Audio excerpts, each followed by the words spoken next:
औज़ुबिल्लाहिमिनश्शैतानिर्रजीम बिस्मिल्लाहिर्रहमानिर्रहीम। अस्सलामु अलैकुम। तबीर अर्रोया चैनल में खुश आमदीद। उम्मीद है अल्लाह के करम से आप सब खैरियत से होंगे। आज का मौजू ख्वाब में चांदी देखना कैसा है। ख्वाब में चांदी देखने की मुख्तलिफ़ सूरतें और उसकी मुख्तलिफ़ तबीरें हैं।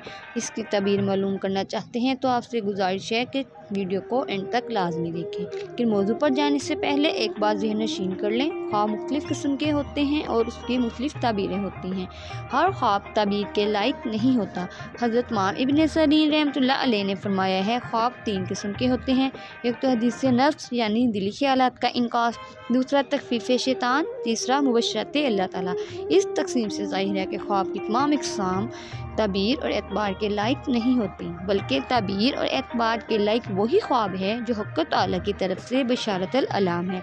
इस बात को तफसील से जानने के लिए डिस्क्रिप्शन में लिंक दिया गया है, पहले वो वीडियो देखें, फिर अपने किसी भी ख्वाब की तबीर को मालूम करें ताकि आप सही हकीकत से आगाह हो सकें। तो चलिए चलते हैं आज के मौजू की तरफ।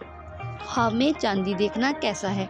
हज़रत इब्न सीरीन रहमतुल्लाह अलैह ने फरमाया है कि चांदी आज़ाद औरतों पर दलील है।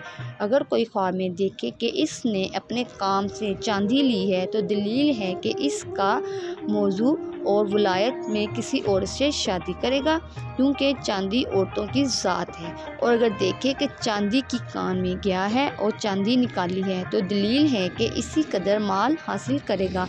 हज़रत इब्राहीम करमानी रहमतुल्लाह अलैह ने फरमाया है कि अगर देखे कि इसके पास बहुत सी चांदी है तो फ़र्जन पर दलील है। नाज़रीन, ये थी आज की वीडियो। इसके अलावा अगर आप कुछ और मालूम करना चाहते हैं या किसी भी ख्वाब की ताबीर का मालूम करना चाहते हैं तो कमेंट में पूछ सकते हैं।